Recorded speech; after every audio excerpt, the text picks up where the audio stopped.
On behalf of the IT Urban Goods Movement Committee and also from the Southern Alberta IT section, I welcome to this webinar. Thank you very much for joining us today.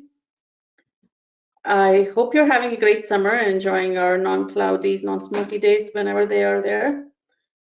My name is Madhuri Sira, Senior Leader Transportation Planning, City of Calgary. I'm currently serving as the Vice Chair of the IT Urban Goods Movement Committee and Vice President of the Southern Alberta IT section. I'm very excited about the webinar today. It's an event that signifies great collaboration between ITE and regional sections. It is also about a topic that I'm clearly very interested in, and also a topic that we are all tackling as growing cities, urban goods movement.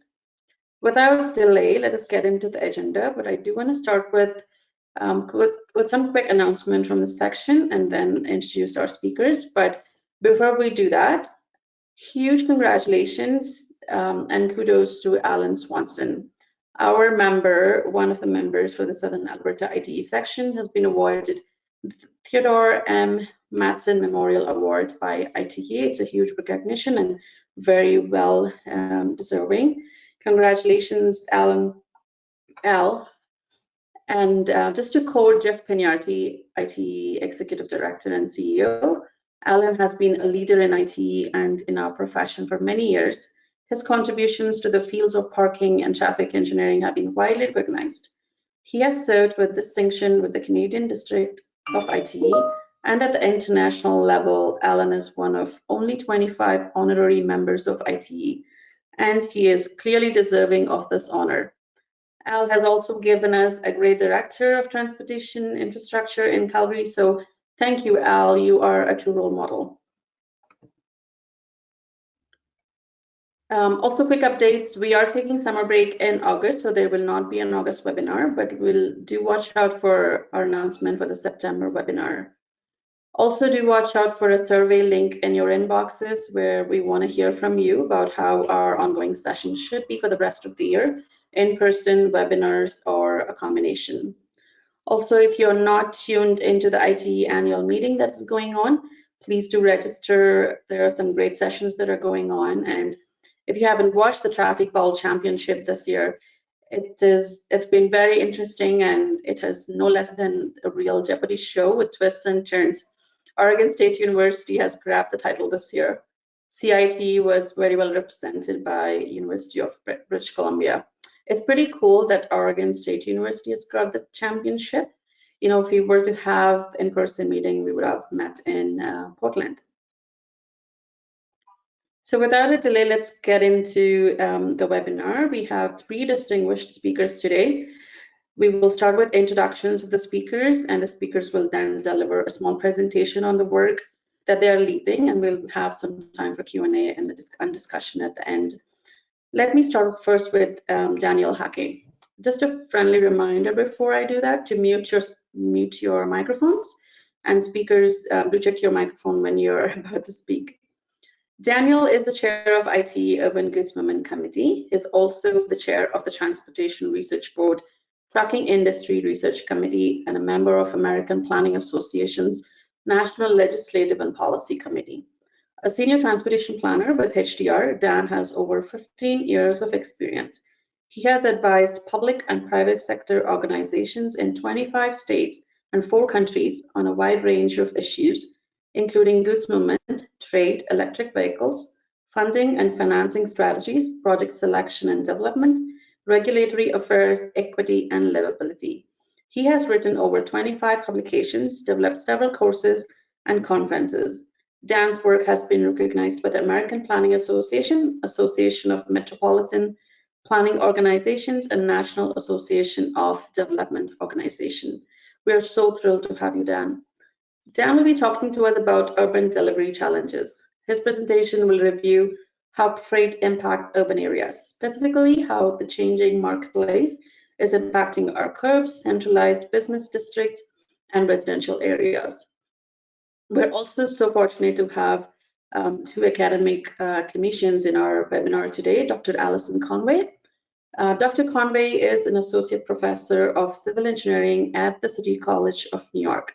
She is also a member of the research team for Metro Freight a Volvo Research and Education Foundation Center of Excellence in Urban Freight.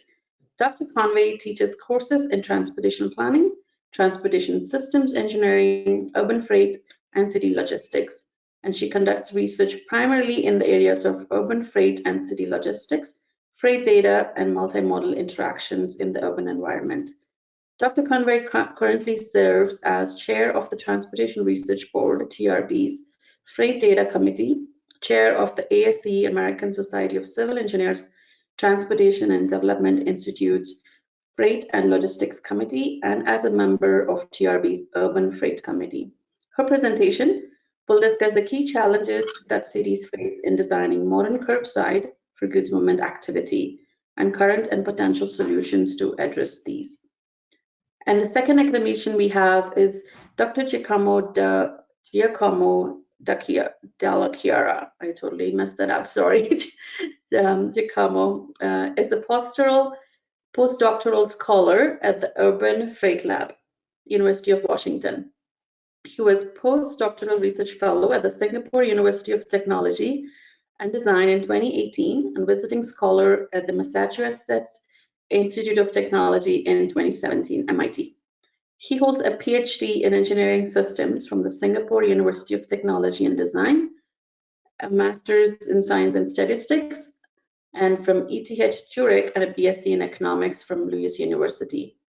His research focuses on statistical methods applied to urban mobility problems. In his work, he develops models and simulations to study and develop new sustainable urban logistics practices. He will discuss about an ongoing effort by the Urban Freight Lab in Seattle, implementing a curb parking occupancy information systems. He will discuss about parking sensors, parking occupancy data, and how cities and carriers could use this data to improve delivery efficiency in urban areas. I will now pass it on to Dan. Once Dan's done, Dr. Conway will take it over, and I will meet with you again once the speakers are done with their presentations, and we'll moderate the questions for them. Take it away, Dan. Perfect. Can everybody hear me? Awesome.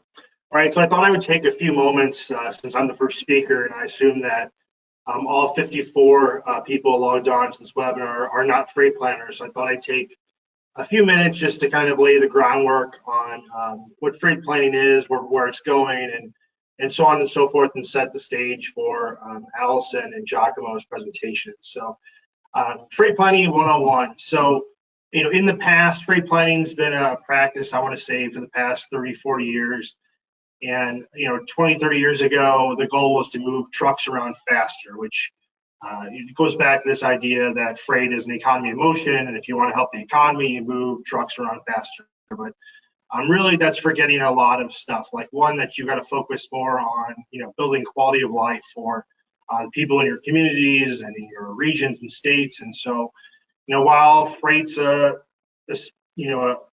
sign of a growing economy, it also has all these negative consequences that come with it too. So you have, you know, emissions and noise and safety concerns, and often those concerns are mostly felt by disproportionately impacted communities. So making sure that we're finding some balance, so there's a net benefit to society from freight movement. So obviously, if you want to walk to the corner store to get a gallon of milk, it has to get there somehow, but at the same time, making sure that that delivery that took place fits within the neighborhood.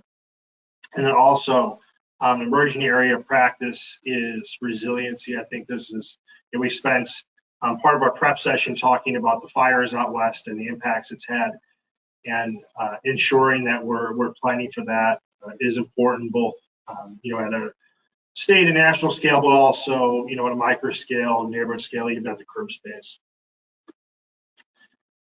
We've also changed how we think about freight mobility. So in the past, it was purely a look at a regulatory structure, and now we're thinking more about economic development. And you know, before we were talking about volumes, and now we're thinking more about system performance. And we used to look at things purely, and honestly, sometimes we still do, as singular modes, but, you know, looking more at connectivity and letting the market bear out mode shift.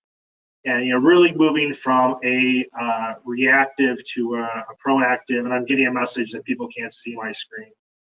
Is that better? All right, sorry about that. All right, so we're moving from being really reactive in planning to being more proactive and balancing out the quality of life and using freight as a tool to make that happen versus picking winners and losers. So there's also multi-levels of freight planning. There's multinational planning that takes place. So for example, I just worked on a Texas border crossing study where we looked at how to move goods and people across the border. And years ago, I worked on a project for USC DOT with SAITE and Transport Canada to do scenario planning to also look at bigger picture how things move around on the continent. Nationally, the United States has a national freight strategic plan, and that's a really overarching framework for freight planning in the United States. There's going down a level, there's state freight plans, state rail plans, state truck plans. There's depending on what state you're in, there's could be 4 to 5 different plans that support freight planning. Going down to kind of the city regional level, I think more in your backyard, the Alberta Transportation Trade Network study, where I think some of my colleagues actually took some commodity flows and the network and tried to identify, where's the ideal freight network and how do you improve the economy, not just move things around faster, like I mentioned before. Also, MPO regional freight plans or cargo studies, and then where we're going to spend most of our time today, and quite honestly, where the rubber meets the road, looking at neighborhood plans and street plans. So looking at complete street parking structures with parking regulatory structures, and curbside management, which seems to be the popular topic. What's old is new again. This is a photo from New York City in the 1930s. And, if you put a New York City photo over today, it wouldn't be much different. Obviously, different trucks, different cars, but, much of the same. So, it's not a new problem. I mean, we may view it as new, but definitely not an issue. So, wanted to think about, what's causing a lot of this. And so, the biggest piece I think that a lot of people ignore is the consumer demand side of things. So, e-commerce, by and large, has been growing by about 10% a year for the past decade. And can everyone mute their lines? I'm getting some background noise. But so if it's been growing by 10% for the past 10 years, in the second quarter of 2020, e-commerce growth literally grew by 10 years. So, obviously it was COVID and things were crazy and people were ordering things at home, but to have that substantial amount of growth, so they had 10 years of growth in the United States in e-commerce in one quarter. So that's pretty insane and a pretty hard thing to absorb. And so the long-term question is will that remain the same? And I think, the answer to that is I don't know, but I'm sure a large share of it will. I know that we certainly take personally more trips to the grocery store than we used to, and we probably order more food out than we used to go to restaurants. So I'm sure some of those habits will remain. Kind of aggravating that is rapid fulfillment. So if you can get your goods in a day or in a 2-hour block, a lot of people don't think about behind the scenes what it takes to make that happen.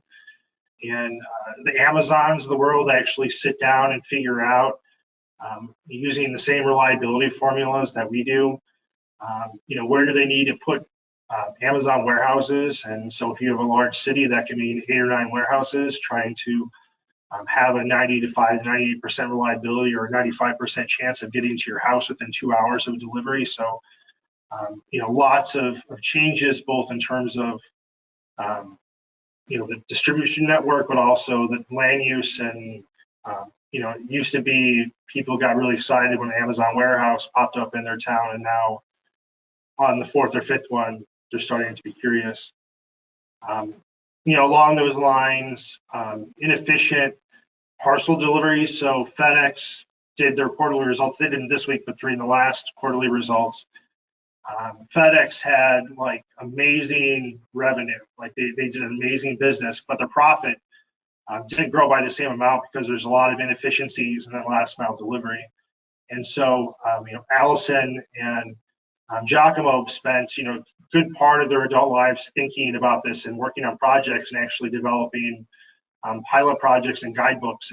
And so I'll be interested to learn some more about what they have to say. But places like Amazon and other companies actually have last mile divisions that look at this problem and are trying to solve this problem actively. So this is from a business side, just as important to them as it is to us.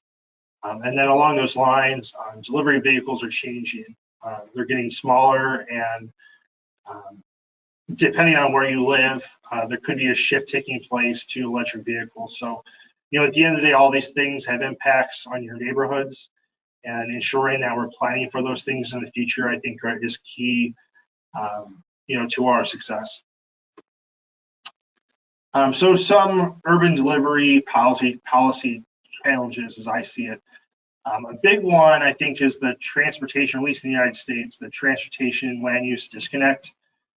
In the US, transportation planning mainly takes place as a function of federal policy, and land use policy is a local control thing. And in some places, those things take place together. But by and large, there's really no coordination between the two. So if you are building a new warehouse and you go out and build it on a greenfield in an exurban area, there's not a conversation that takes place with folks in charge of the transportation network to make sure that the network can sustain those vehicles, and honestly, vice versa. I think that's kind of the next big area, I think, of research and policymaking to try to bring those things together, which in the US is way easier said than done. Complete streets. So I actually worked at one of the first agencies in the United States to adopt a complete streets policy. We had a pretty thorough freight program as well. And when the complete streets policy came out, there was nothing in it about freight. And so making sure that our complete streets are actually complete, and making sure that we're accounting for deliveries to stores and deliveries to your doorstep, but also not building every street for a 53-foot truck to drive on. Competition for the curb, I think we all know, there's transit and freight and restaurant deliveries and bicycles and pedestrians and lots of different things competing for the curb. And as new technologies come online with delivery robots and other things, that those issues are just going to get worse. Urbanization, I think, goes without saying, but there's places in the United States like Florida where it's been projected that the entire state will be an urban area in the next 20 years. So places that you may think of as rural today may not be tomorrow. So it's important to think about this, as planners over the long term. And then going back to the idea of transportation land use disconnect, there's been a tremendous effort done by Federal Highway in the United States and other groups to educate transportation planners. ITE has an urban goods movement committee. Allison's in charge of something very similar for ASTE. There's, I think, 10 TRV freight committees. We've done a great job at educating transportation planners. Land use planners, not so much. So making sure that that effort carries over into that silo if we want to really knock down that wall between land use and transportation. And then also, I think this is something we all learned with COVID. A lot of people have viewed freight almost as like a utility where you go to the sink every day and you turn on the faucet and you don't think about the water being there or not. And so people were going to Target and Walmart and other places back in March of 2020. And all of a sudden, the things they wanted weren't there, and they wanted to know why. And so they started thinking about how goods got delivered. And I think this is a unique time, a unique opportunity for us to get the general public more involved with what we do, instead of just the 20 freight geeks in the country talking to each other. So integrating change. So I always try, when I give these presentations, not just to say, oh my God, there's all these troubles, but to give you some resources. And I know Allison and Giacomo is going to do the same. So ITE recently, probably a year ago, produced a curbside management practitioner's guide that has a good 4 or 5 pages on freight mobility and urban delivery. So thinking about freight access, loading and unloading, pricing of parking, which is always a popular topic, off-peak deliveries, staging zones, urban consolidation centers, and then loading zones and thinking about where they are located on the block. NACDOS did some similar work. They have these global design guides that are more big picture, so they'll have a page or two on freight in there. And I know NACDO is working on pulling together some ideas on freight. I've seen some webinars come together. So NACDO is the City Transportation Officials Organization in the United States, and their guidebooks are used pretty far and wide to show how good urban design is done.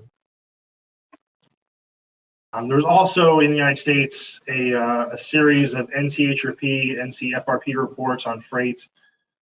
I was involved with 2.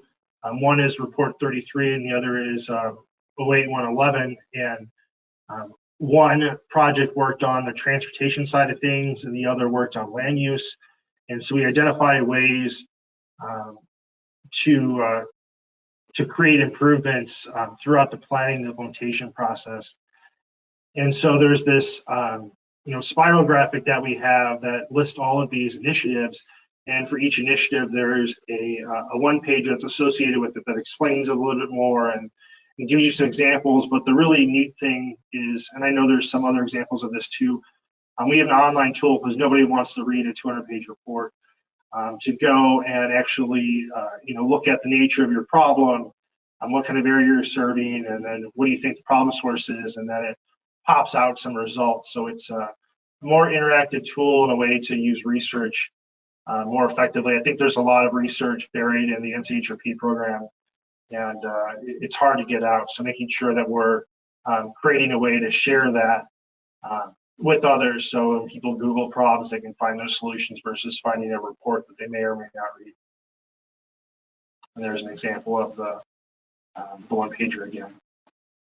So more practically, this is a project I did for the Louisville, Kentucky MPO. Where they were looking to implement freight performance measures into their project selection process. So in the United States, large MPOs get a certain amount of funding allocated to them, and they get to pick what projects they spend those money on. And so to allow, not really to allow, but to the agency wanted to adopt these freight performance measures, and before you could do that, you had to explain to local engineers and local planners, like, what is good freight design before you can hold them accountable for it. And so we developed this design guide based on things we found in different cities and different resources. And so we looked through not just from an urban standpoint, but also suburban and rural, some more graphically pleasing but self-explanatory things on freight design. I think this is about a 40-page document. And so this is, for example, I feel like all of the freight urban design books I see are in urban areas. So this one is one for rural and having considerations in rural areas. So you see a graphic on the left and where you do that, and then on the right you would look at the number and see what corresponds with that. And this was pretty well received by KIPTA, the Louisville MPO, but also they won an award for this project, which is one of the things that Madhuri mentioned. And with that, I know we're taking questions at the end, so I'm looking forward to seeing Allison and Giacomo's presentations.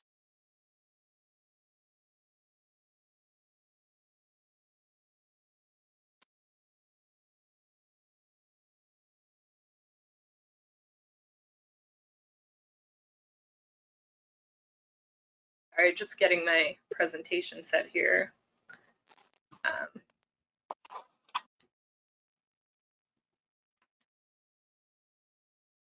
Okay, can you all see my screen now? Yep. Okay, great. Okay, so thanks, Dan. I think that was a good kind of big picture lead in to my presentation, which is really digging in specifically on one of those issues that you raised. And again, I guess, probably multiple related issues. And that is integrating freight into the design of the curb on complete streets. And so the information that I'm going to be presenting today is from a guidebook that we developed a couple years ago as a research project funded by the New York State Energy Research Development Authority in collaboration with the New York State Department of Transportation. As Dan said, there's sort of at least a few years ago, I think things have gotten a little better in the last year or so. But as we started to see complete streets implementations popping up all over our city in New York and all over the country, often freight was an afterthought in the design of the street. What we would see in New York was, a street would be redesigned with new curbside bike lanes, for example, and it wouldn't arise until after that new project was actually implemented that there was a freight loading problem. And so you ended up with trucks parked in the bike lane because freight wasn't considered in the initial design of the street. So we developed this guidebook as a informational tool that would be available at the outset of complete streets projects for, even a non-expert freight audience to understand freight and what was happening on the street with freight and what are the challenges that would be common that freight would face on complete streets. And so we developed this guidebook. We conducted a survey. We had participation from 10 US cities, ranging from the largest cities like New York to smaller size cities. Actually, I was interested to see the Louisville document. They were one of the participants in our survey as well. But what we found was that when we surveyed all of these cities that were of different sizes and different densities and different structures, there were really common challenges regardless of the size and density of the city. And so we identified 7 common challenges that a city would face in integrating freight in complete streets design or operating freight on complete streets. And those fell into basically 3 categories. The first, I'm not going to spend a whole lot of time on it, but was simply in just knowing what vehicle you should be designing your street for when it comes to freight. This is a big challenge because often there is not good freight data at the very local level. So there was sort of judgments needing to be made, especially in somewhere like a mixed use area where you might have residential development adjacent to industrial development. Just simply choosing that vehicle can be a challenge. The second set all fall under what I would call navigation challenges. That's as a truck moves through a network of an urban network with multimodal uses on the street. These are the challenges that they would face. What I'm going to focus on today is really these last 2 challenges, which is what happens at the curbside. And that's basically providing adequate space for parking and loading and providing actual access to the curb or the building where that delivery is ultimately taking place. So first, just in terms of the challenges, to lay out sort of the basic things that we see on the street, Dan's already mentioned competing demands. The top picture that you can see in this slide is a street that was redesigned a few years ago here in New York. Just out of view on the left side of the screen is actually a curbside bike lane. That's a parking protected bike lane. So there's a bike lane, then parking. So the vehicle's delivering to this block, that vehicle is legally parked. It's legal to double park to make an expeditious delivery in this part of the city. But basically that truck that previously before the bike lane was put in would have been offloading directly onto the curbside is now moved away from the curb by a bike lane distance and a parking lane distance. And we'll talk about some of the challenges that can present in a minute. Specific types of infrastructure changes that happen in complete streets environments. One is just simply the loss of total parking capacity. Often when you put in bike infrastructure on the street, it requires additional space at the intersections for mixing zones and other safety infrastructure for bikes, which generally just reduces the total capacity of the street for any type of parking, but particularly freight parking. A second thing that in cities that rely on alleys, so New York is not a city that has a lot of alleys, but places like Chicago or Seattle, where alleys are pretty heavily used for goods movements, there has been some trend of trying to recover that urban space for other uses, particularly green alley conversions, to use those for restaurant seating or recreational activity. Again, the challenge is that when that space is reclaimed for another purpose, the freight has to go somewhere. And what can ultimately happen is you end up with unsafe loading conditions. Again, like you can see in this picture, in the top photo, that driver is actually in an active travel lane trying to offload his truck, which is parked in another active travel lane. And we also see things like sorting and essentially consolidation happening for delivery via handcart, just happening in the street, as you can see in the bottom picture. There are also some specific issues at the curbside. This picture at the top captures a lot of them in a single picture. Vertical obstructions, so things like trees and navigation signage, parking signage that doesn't take into account higher vehicles. Sidewalk obstructions like the ones that you can see in the top picture. Long delivery distances. So in the bottom picture, you can see, if you look closely, it's small. There's actually an operator that's walking in an active travel lane up to a intersection so that he can actually access the curb. This is a location where the truck parking was moved again away from the curb in sort of at the mid-block location and is now separated by a bike lane. There's no physical way for this delivery person to access the street, to access the sidewalk directly at that mid-block. So he's actually walking either in conflict with the vehicle lane or potentially a bike lane up to the corner to actually get onto the curb. So we get these long delivery distances and vehicle and pedestrian and bicycle conflicts from a situation like this. So what does this mean? Well, ultimately, when you don't account for freight in the design, then you end up with freight activity occurring where it's not supposed to.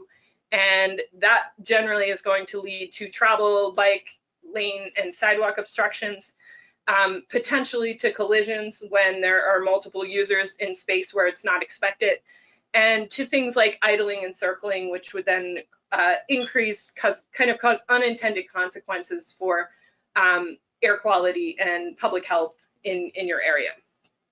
So what can we do about it?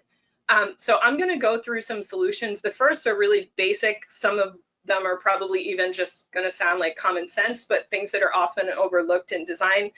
Then some newer types of infrastructure that have been employed in cities around the world. And then finally, I'm going to give a very rough overview of demand management solutions. So first, just in terms of parking space, when you are designing parking for a large vehicle, we need to think about every dimension of that vehicle, including the width. Again, the width, we don't just need to account for the width of the vehicle itself, but if there's going to be loading activity that occurs at the side of the vehicle, that's something that we should be aware of and potentially plan for. We need to think about access aisles, again, which is the additional space where that adjacent movement next to a truck may need to occur.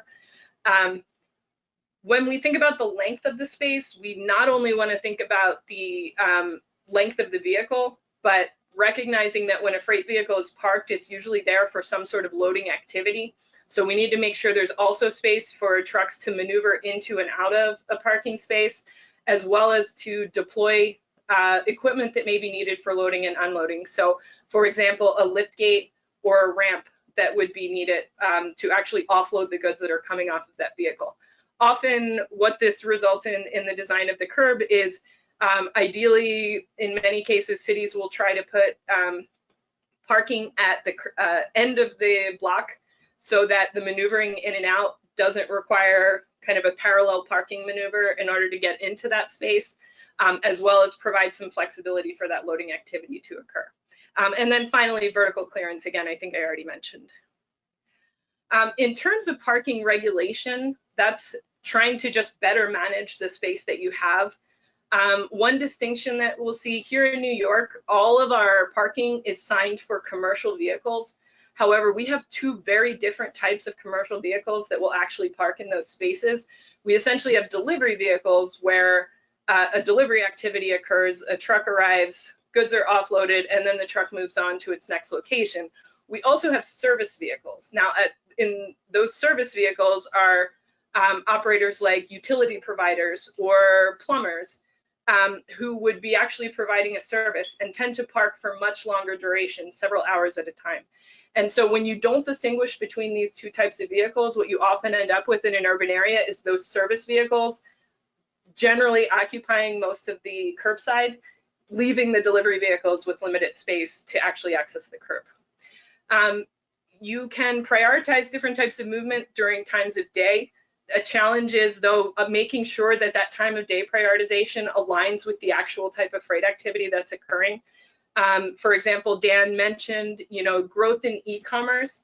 E-commerce tends to move with a different temporal distribution than traditional freight. So here in New York, many of our curbsides are dedicated for freight delivery from 7 o'clock to 10 o'clock in the morning, because that's the time when traditionally, if you open a store, open a restaurant, that store or restaurant opens at 10 o'clock or 11 o'clock for lunch. And so the deliveries occur of the fresh goods early in the morning. E-commerce, the UPS trucks leave the warehouse at about 9 o'clock in the morning. So they're arriving to the locations in the city where that curb reverts to metered parking at 10 a.m. right around the time that that dedicated space goes away. So this aligning of the appropriate temporal dimension of your freight is important when you're designing that parking regulation. Pricing can also be used. The sign that you can see here, for example, is in Midtown Manhattan, we have commercial metered parking, which is actually progressively priced. So the longer you park there, the higher the cost for using the curb, which has been found to be an effective way to promote turnover of those commercial vehicles, just so they don't idle at the curbside longer than they need to. One important point, though, when it comes to parking regulation is that parking regulation is important for two reasons. One, simply to maintain access to the curb, so to make sure that passenger vehicles aren't parking where they're not supposed to in those freight dedicated spaces. Also, just to find non-compliance of vehicles that are not following the rules they're supposed to. But regulation is not going to solve the problem if demand exists. So you are not going to be able to regulate the trucks off the road if there are businesses and residents that are demanding that freight be arriving.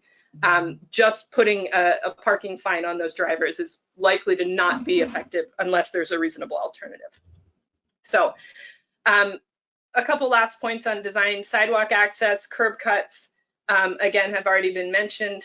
And horizontal clearance, again, is just maintaining space at the side of the vehicle. Direct curb access, these are a couple of specific solutions. For example, here in New York, when we first started installing our dedicated bus lane network, those bus lanes were put in at the curbside.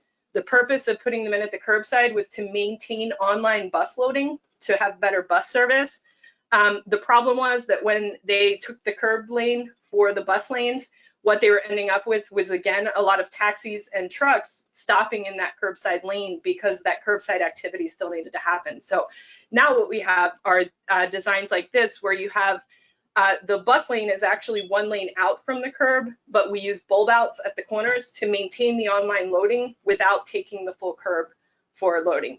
The picture on the right is an example from Paris where a similar problem occurred. Basically, they put in curbside bike lanes and there was nowhere for the trucks to park. In this case, there was no additional space in the street, but there was additional space on the sidewalk. So they implemented these curbside cutouts to allow for that to happen.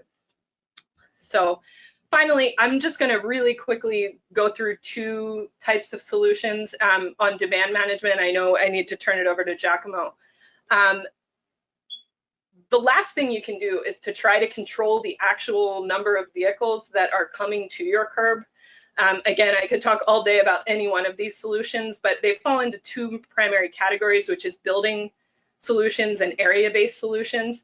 Basically, the idea is that if you can either limit the number of vehicles that arrive by better managing the freight moving into your area, using these solutions like consolidation centers, having lockers for centralized delivery points, having off-hour delivery programs that shift goods into other hours, or if you can more efficiently control what happens off of the vehicle. So once that driver leaves the vehicle to make a delivery, if you can minimize the time that they spend making that delivery, that's going to result in reduced demand at the curbside. And so things like freight elevators, centralized delivery location in your building instead of having the driver navigate the building, having secure storage rooms. Again, these are all examples. So with that, I'm going to put the link in the chat box in case you want to look into these solutions in more detail. And with that, I'm going to turn it over to Giacomo.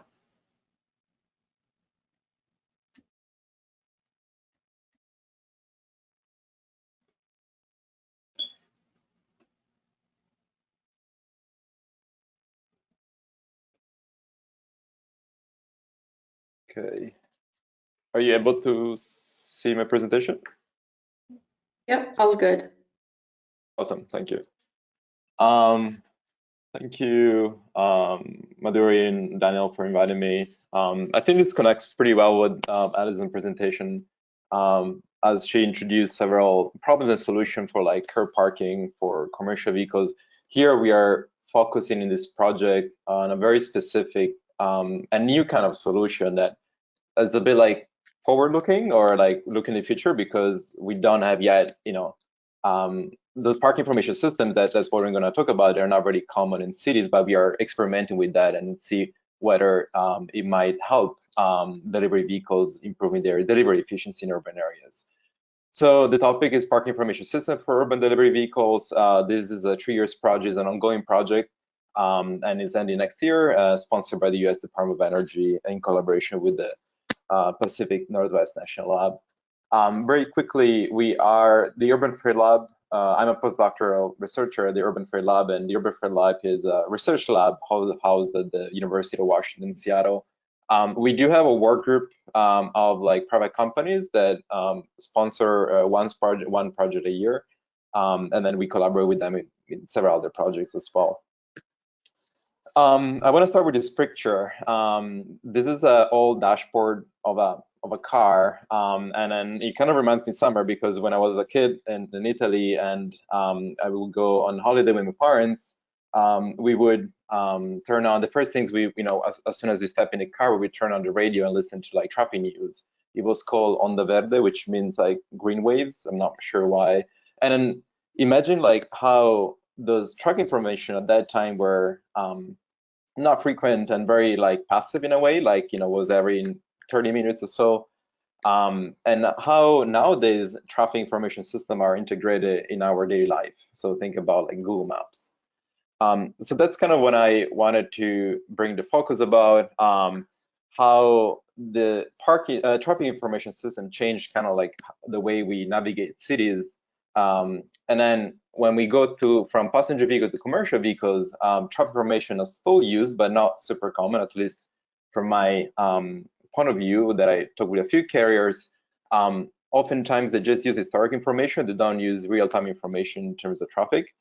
And then when we go to parking information systems, so the delivery of, you know, parking availability information to carriers, that's even more rare.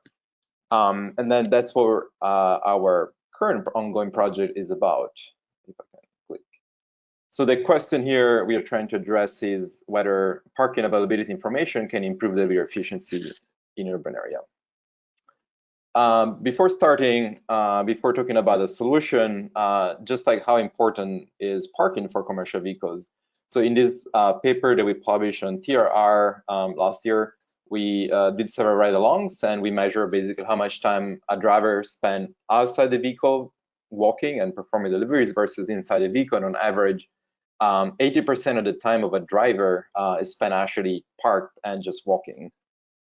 So driving is, you know, parking is very important for commercial vehicles.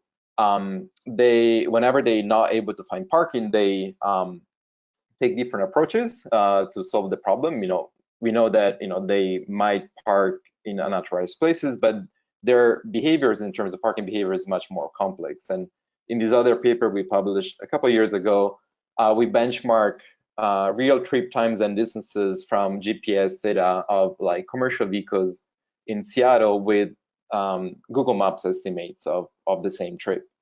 And then we identify 3 different types of parking behaviors. The first one is cruising for parking.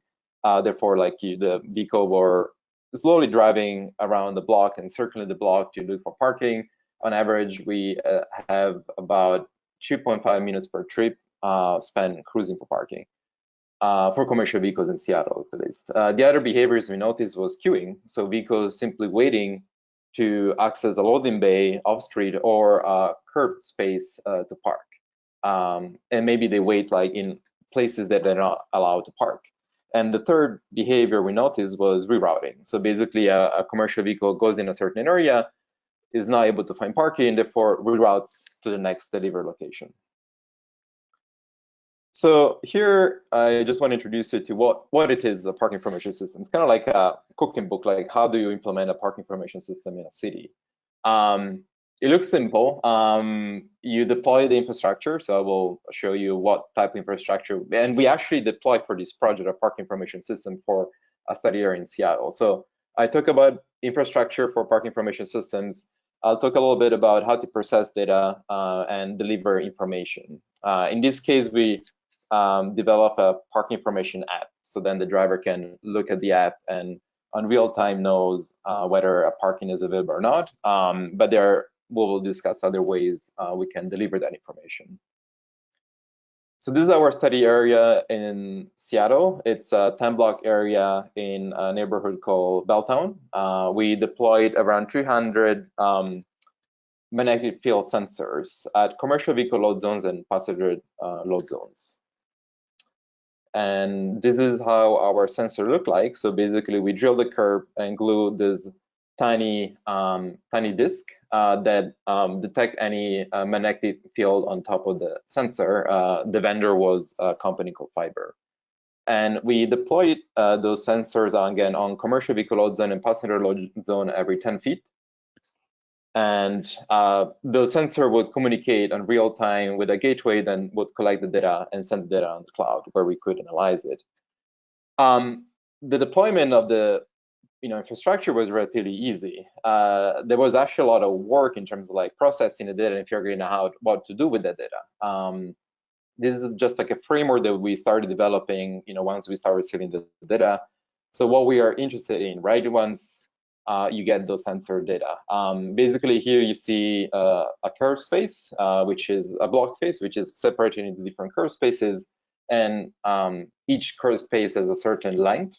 And what we're really interested is that once you have occupancies, then we can segment that space into open and closed segments.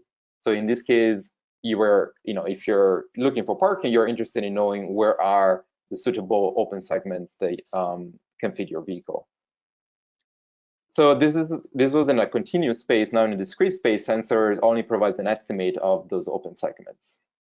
Therefore, it has been quite a challenge to actually figure out, through like a good method to estimate those availabilities, right? Once you are able, you get the data and you clean the data, then the question is what to do with that information. So we develop a park information app. If you want, you can actually scan the QR code and open the app, or I can send a link as well in the chat later on. In this app, basically, we developed the first 3 versions of the app. Bit 0 was simply you just see where the spaces are, but you don't have any information. Then after we deploy the sensors, then you can actually see in real time parking availabilities in the Belltown study area.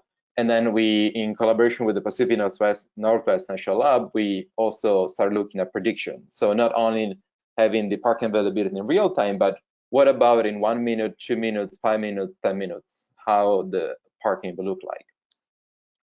And we're also thinking now, a bit more forward-looking.